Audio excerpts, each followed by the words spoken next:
Okay. All right, so that's what we're doing. Good. Okay. So altogether, what we have then is this. This is the denominator in the first rational expression, right? This is equal to this here, which is this. That's what we get here. All right, so we put it in. Now we can get the LCD for both rational expressions. All right, again, this is factored now completely. All right, so from here, what are the irreducible factors? We have x, put that in. Okay, we have x plus 4, put that over here. I mean, I could have listed it over here if I wanted to, I just didn't. X minus 1 is over here. Okay, so that takes care of the first denominator. Here, x is listed already. X minus 1 is listed already. X plus 6, we list that. X plus 4, we listed here. Okay, so that's good. Good. Awesome. Now, what do we do next? Well, we, again, have to get the biggest exponent. So what are the exponents of x among the denominators? We have 2. And we have 1, so 2 is the biggest exponent. X plus 4, the exponent's 1. Here it's 5, so 5 is the biggest exponent. X minus 1, we have 1. Here we have 3. 3 is the biggest exponent. X plus 6, the only exponent it looks like is 1, so we just put 1. So the LCD would be x squared times x minus 1 cubed, x plus 4 to the 5th times x plus 6. To the first, which is just x plus 6, like so. Okay, so that's what we get here. Now, are there any questions about this?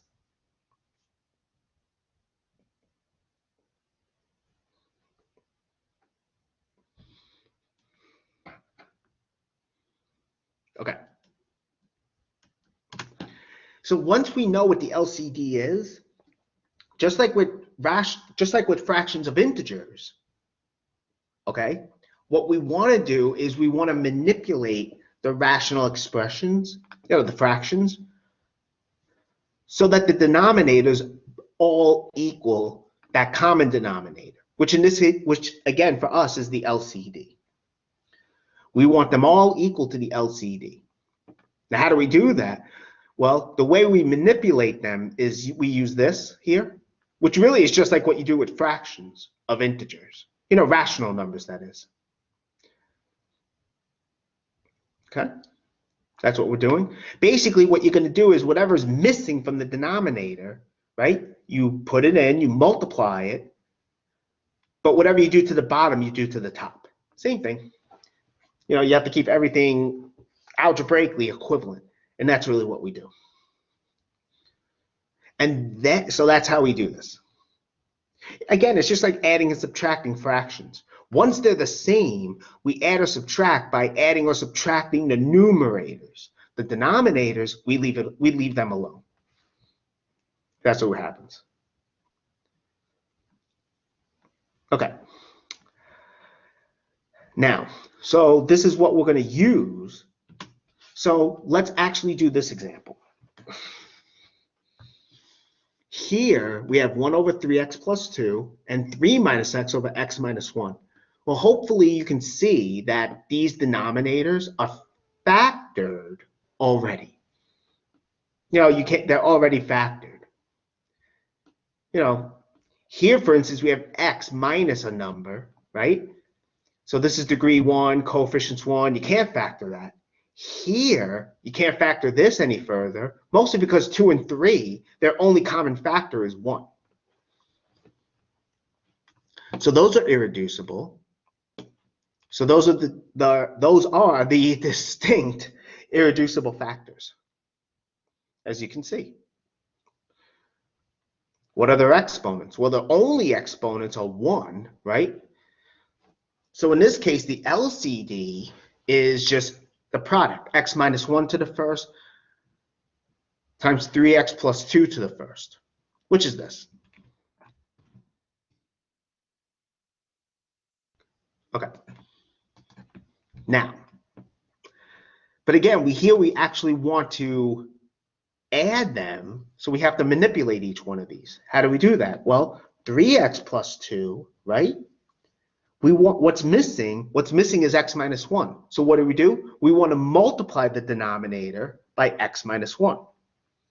Now using this here, as you can see, right?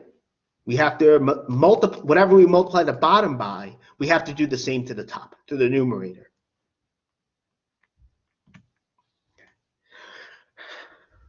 So from here, what we get is this, right? 3x plus 2 times x minus 1. On top, you have 1 times x minus 1, which is just x minus 1.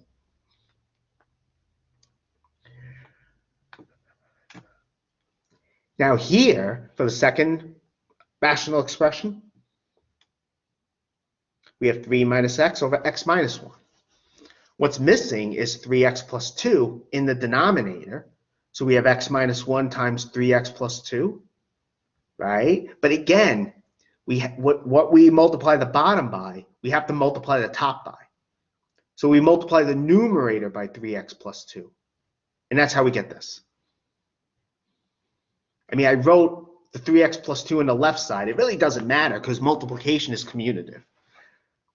But after we have these two rational expressions, their denominators are the same. Now we can add them. And that's what I'm doing here. Now, excuse me. So since we want to simplify them, right? We want to simplify these. You know, we want to simplify our answer, that is. What you really want to do here is multiply. You have to carry out this product here. Not in the denominator, but in the numerator you have to. You have to carry out this product. You know, FOIL. It's not hard to do. Here you got 3 times 3x, that's 9x. 3 times 2 is 6. Minus x times 3x is minus 3x squared. Minus x times 2 is minus 2x. Now, when we combine like terms, it looks like we get x plus 9x is 10x minus 2 is 8x. Minus 1 plus 6 is 5, and minus 3x squared. And so we just write it this way. So we want to know if this is simplified. Okay, how do we do that? Well, you could factor the numerator, but we don't have to. The denominator is already factored. Now, for the denominator here, we have x minus 1 times 3x plus 2, okay? We're going to use the factor theorem, so we have to know when this is equal to 0. I mean, I know I should have done this on the first example, since that was a simplification, but so I forgot to, and I apologize for that. Here we get 0, so we have x minus 1 is 0, or 3x plus 2 is 0. And, you know, from here you can see I do the algebra here, which you should be able to do by now. But what you get is here, negative 2/3 and 1 are the only solutions to this equation.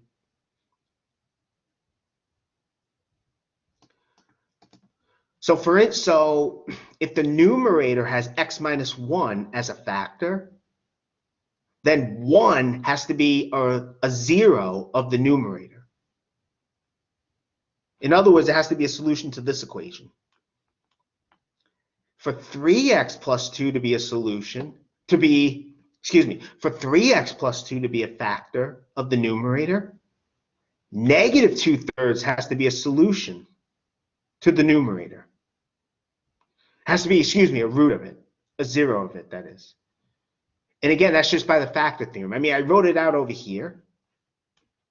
So you could try factoring this, but really, because we know when the denominator is 0, right? X minus 1, 3x plus 2. The only way this is not simplified is if x minus 1 is a factor, which by the factor theorem means x equals 1 is a solution to this equation, or if 3x plus 2 is a factor of the numerator. And the only way that's going to happen is if x equals negative 2/3 is a solution to this equation.